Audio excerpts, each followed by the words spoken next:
Hello and welcome in. My name is Mark, aka the Markster. This is video number 14 in the FreeCAD series. In the last video, we covered the sketcher, or we started covering it. We'll continue that today.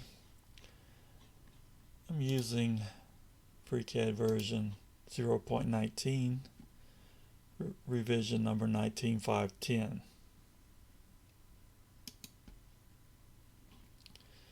This funnel here is a model that we made in the second video. We made it using two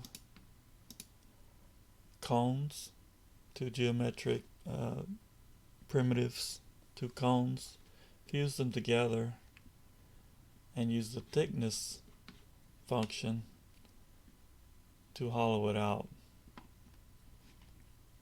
I thought this would be a good project to redo using the sketcher so we can learn a little bit about using the sketcher.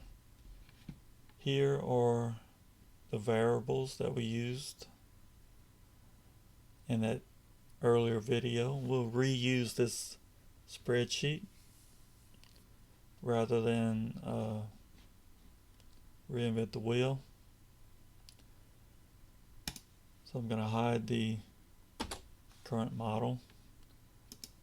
I'm going to save it as, and I'll choose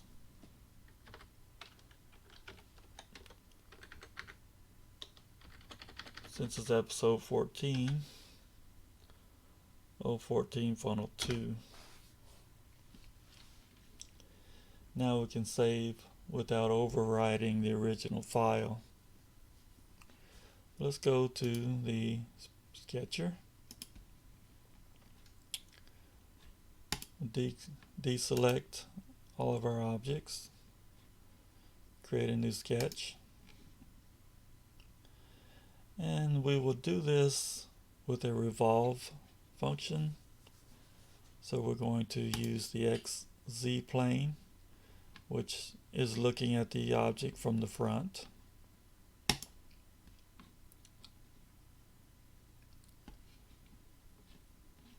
So in the sketcher, we can use this multi-line tool, polyline tool, and this will keep our lines connected together, automatically creating coincident constraints for each subsequent line that we produce. I'll begin here on the horizontal axis. Notice in the lower right corner of the icon, this icon appears. This is the fix a point onto an object fix a point onto an object constraint. Looks kind of like a bird, doesn't it? This can work on any edge of any line, also on the edge of a circle or an arc or an ellipse, or also on the axis line. So I click once, create my first line, click again to create the next one, again, about here. Notice I had the horizontal line constraint added to that one. And then here, let's see if we can catch this line. And now the coincident constraint to close the sketch. By closing the sketch, I mean the first point connects back, the last point connects back to the first point, or the last line segment connects back. So it's one closed circuit. This is important because your sketch will fail when you try to use it to create a solid. It must be a closed sketch. must be a closed circuit. You can also create paths in the sketcher. For example, for using with the sweep tool, we can use edges in a sketch as the path, in which case it would not need to be closed if it's only to serve as a path. So we have 9 degrees of freedom. Each point adds 2 degrees. So 2, 4, 6, 8, 10, 12. But we only have 9 remaining because we have some constraints that were automatically applied because we have auto constraints enabled. If we missed any of these, let me delete that one just to show you. Had I missed it slightly, no problem.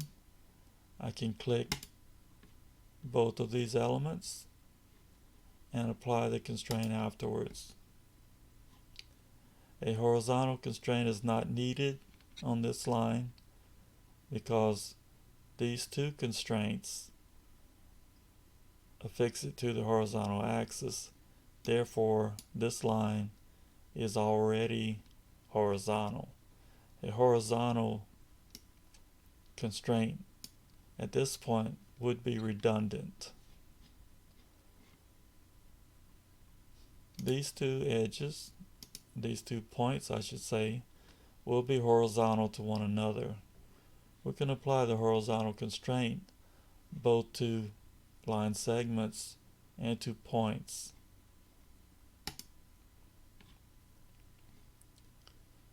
These 2 line segments will be equal to one another in length. We can use the equality constraint to ensure that to be the case.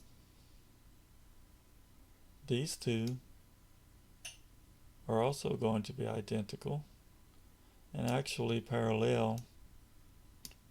So we could use parallel constraint here. Now we have 6 degrees of freedom remaining.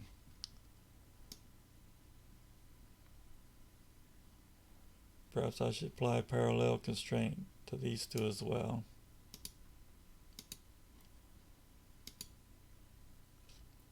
It did not allow me to. Did you notice that? Watch the message here when I click. It automatically removed that redundant constraint. It was not necessary because the existing constraints ensure that these 2 lines are going to already be of equal length.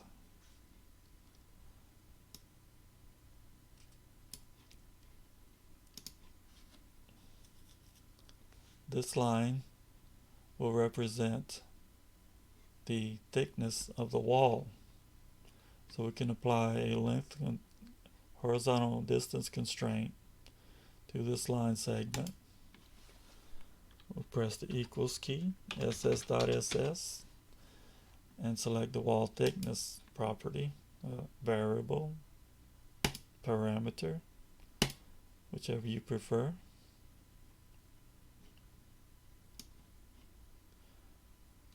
Notice the constraint is orange. This is an indication that it is linked to with the expression engine it is linked to some other property. In this case, of course, it is to a cell in the spreadsheet.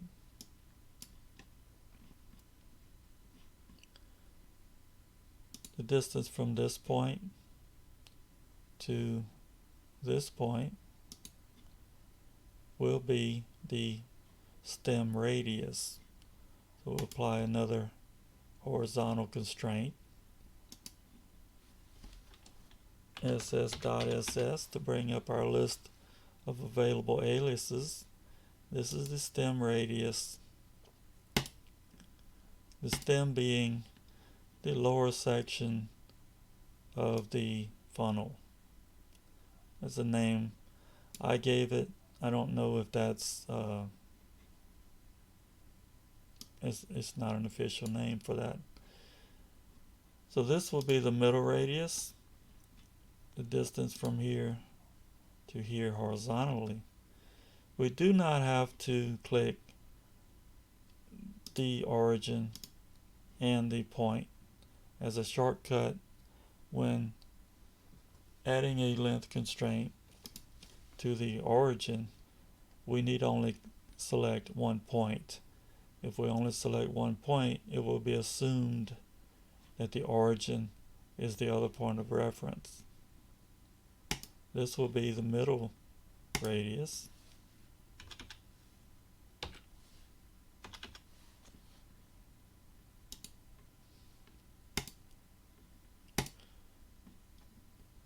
And we have one more to do. That would be the top radius. Let me ensure I applied to the proper one. Yes. This is the outer radius that we were using in the original model. Another horizontal, this time the top radius.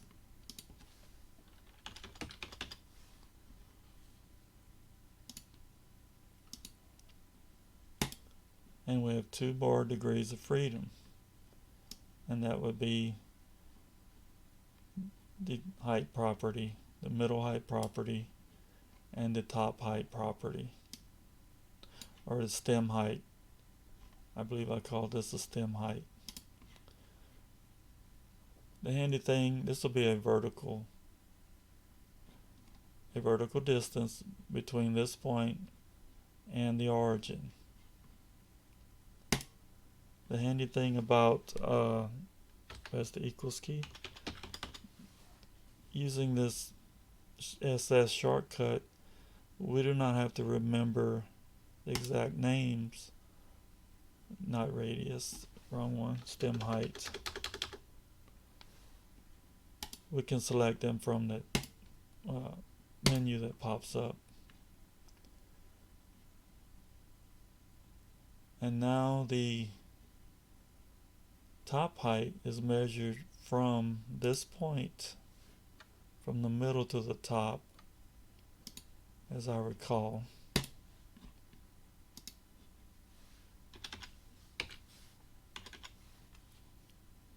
Top height.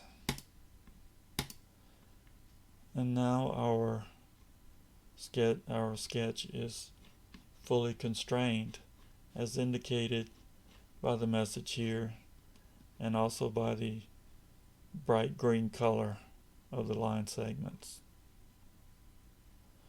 We can close the sketch. Let's save our work.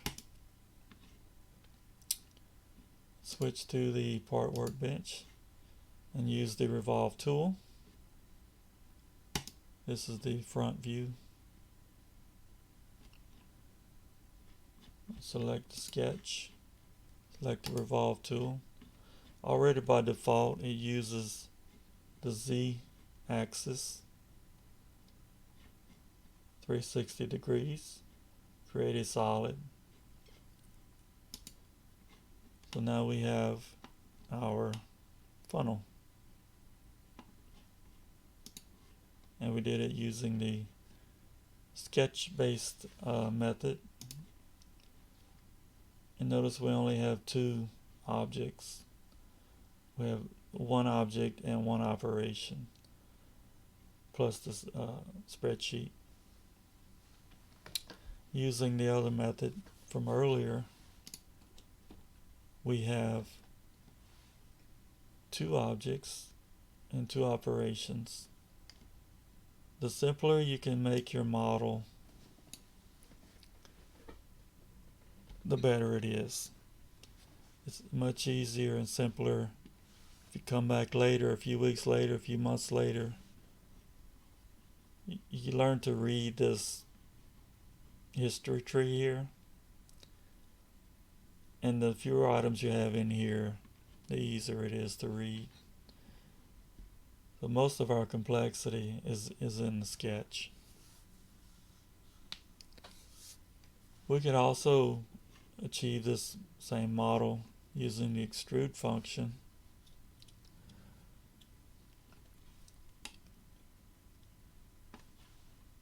With extruding two circles. We could have two circles, one here, two sketches. And the extrude, recall, has the taper option where you can select an angle and extrude your sketch at that tapered angle. So we could do that with the extrude function. We could use the Loft function or the sweep function, but both of these have a limitation.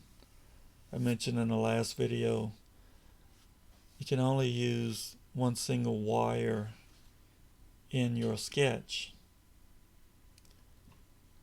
We could revolve this around a circle using the sweep tool. We could use the same sketch and just add a circle to revolve it around.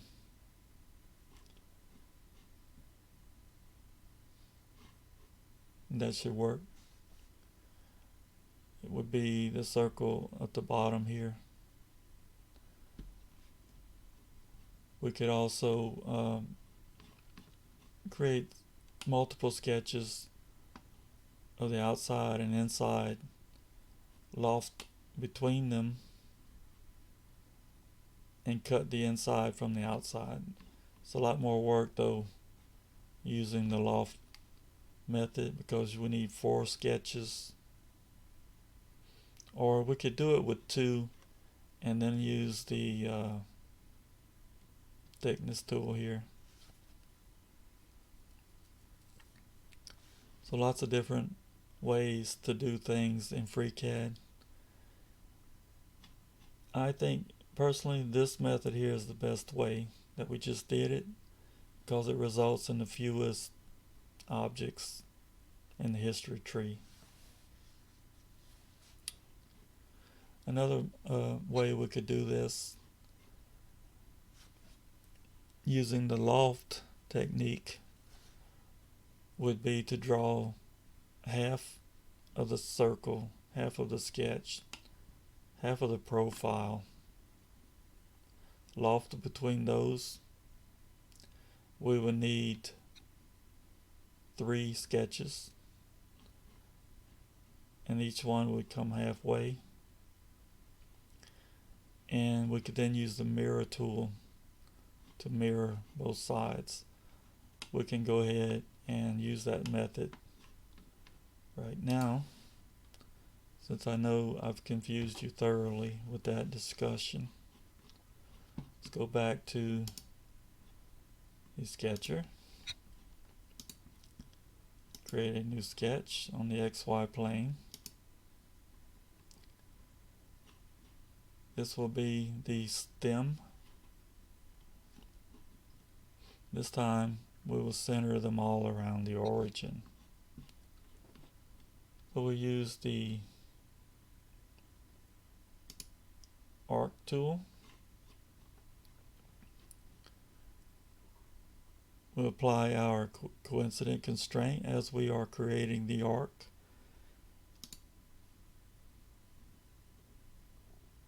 We will use this constraint for the bottom of the y-axis, this constraint for the top. Create our second arc for the outside wall. You create a line segment.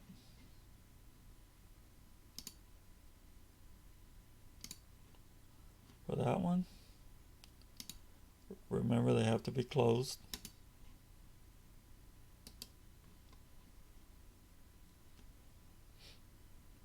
Now the length of this line will be the wall thickness.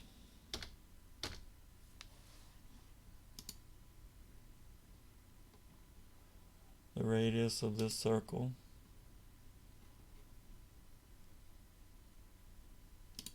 will be the stem radius.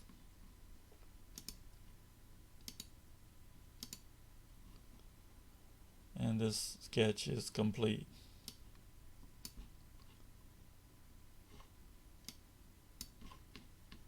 Close the sketch. Let's give it a name. We'll call it stem sketch.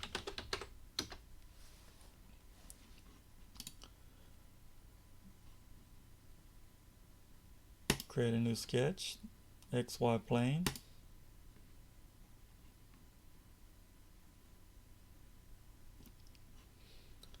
There's a tool here. Copy the geometry of another sketch. We can use it to copy this sketch. Now I press escape to get out of that mode. Come down and verify that we got 2 arcs and 2 lines. Sometimes you can get more than that and you need to delete the extra ones if you accidentally click it twice. These constraints will need to be changed, except not this one. The thickness remains the same. This one, notice it is linked to the constraint in the earlier sketch. Sketch 001. We relabeled it stem sketch, but that's just the label. The name of the sketch is sketch 001, and we can refer to it either way. The copy tool here copies, creates links to those earlier constraints. So if we change the original sketch, this sketch would change with it. But I don't want that to be the case for this particular constraint. So I'm going to press clear to get rid of that function. And we'll add another. This will be the middle radius.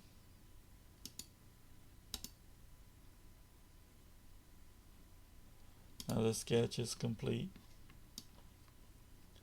We're fully constrained, no error messages. I'll relabel this sketch to the middle sketch, pressing F2.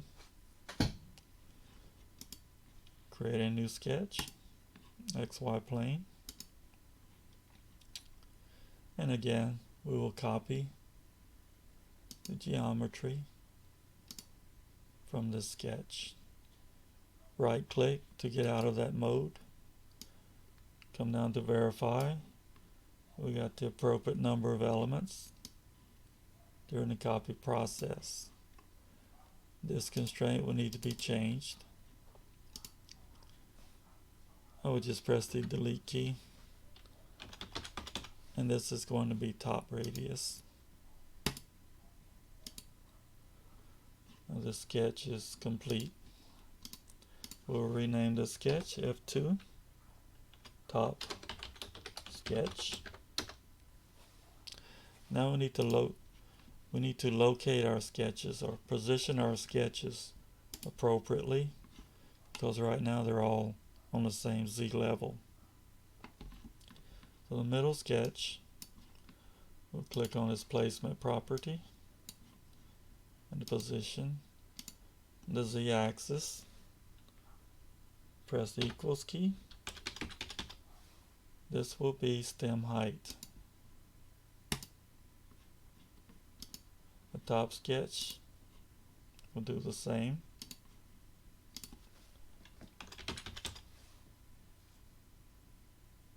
And this one is stem height plus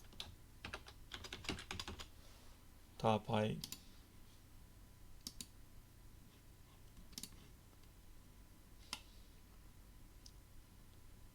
Now we're ready to loft. Go to the part workbench, click the utility to loft,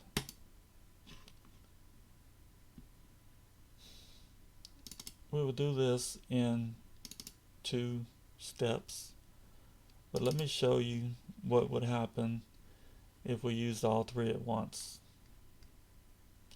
We'll create a solid. Notice the curvature here.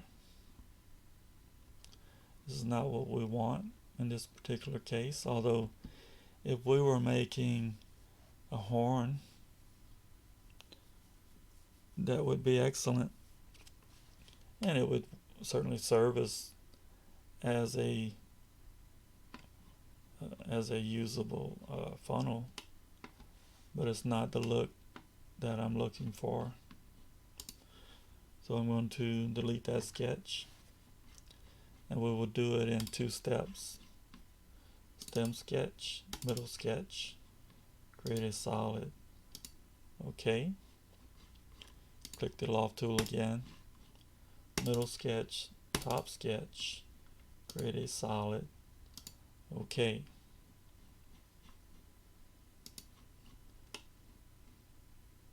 Now we have half a funnel.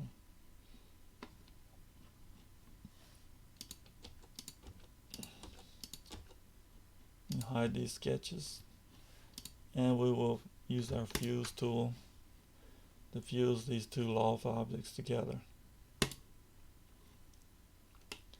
And now we can use the mirror tool to mirror this object to the opposite side. I always have to be honest, I always guess which plane, see what happens, and usually end up trying again, trial and error, but I believe it's the YZ plane. Yes, got it right that time by luck. So now we can fuse these 2 objects together to have our funnel that we made using the Loft tool. Of course, it's a very complicated tree for this object.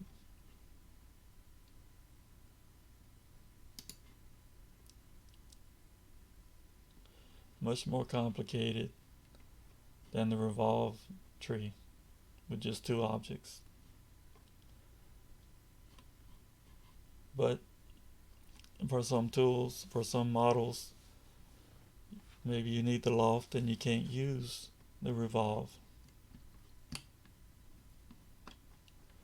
One advantage that Part Design Workbench has over the Part Workbench is you tend to get sometimes some trees in the Part Workbench that extend horizontally a long ways, become quite complex, whereas the Part Design tree is typically very vertical with very few sub-elements off to the right. So it makes for a cleaner looking tree, easier to read. One more thing to cover is a tool called the Dependency Graph. Whew, look how complex this is. The Dependency Graph requires a third-party application to be installed called GraphViz. You can install that application for Windows from graphviz.org. If you are using Linux, you can probably install from your package manager. Something like apt space install space GraphViz.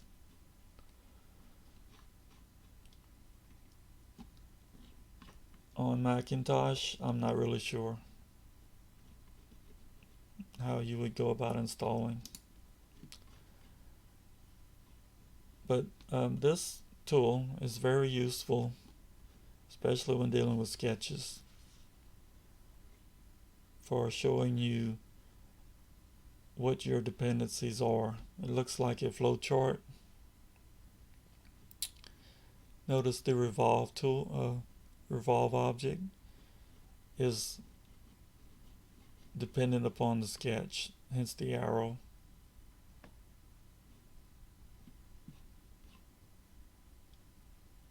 This is probably not the best model to start you off with on the dependency graph because it's more complex.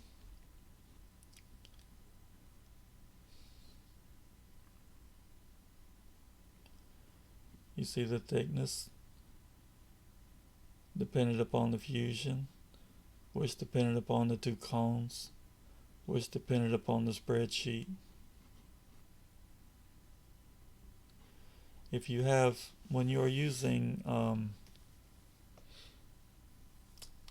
the part design workbench, there are some specific rules on going inside the body object, and we'll get into this when we get to it. But you can have attachments that are outside of the allowed scope. When you have a dependency that's outside of scope, you'll get a red arrow. So one use of the dependency graph is in troubleshooting problems that you might have with your sketch. It will indicate links that go out of scope, cyclic redundancies, and other errors of that sort. It's also a handy way to check if you have an object that is not parametric. It will be off by itself and it won't have any links to anything else. For example, if I add a sphere to this model and I check the dependency graph, you will see the sphere here at the bottom by itself. No links to anything else. So that's going to do it for this video.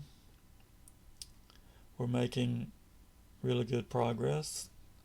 We're going to continue covering the sketcher and the part workbench. At some point, when I feel like we've covered what we need to cover in this workbench, then we'll start looking at part design. Probably before we finish with the sketcher. The sketcher is very central to the part design workbench. You really need to learn the sketcher. Once you learn the sketcher, the rest of the part design workbench, you got more than half of what you need to learn already learned. So part design is going to be pretty easy once you learn the sketcher. The sketcher is the bulk of, there's still other things you need to learn, but it's the bulk of it is just learning to deal with those constraints and just figuring out how to use that tool. So once again, I thank you for watching and have a great day.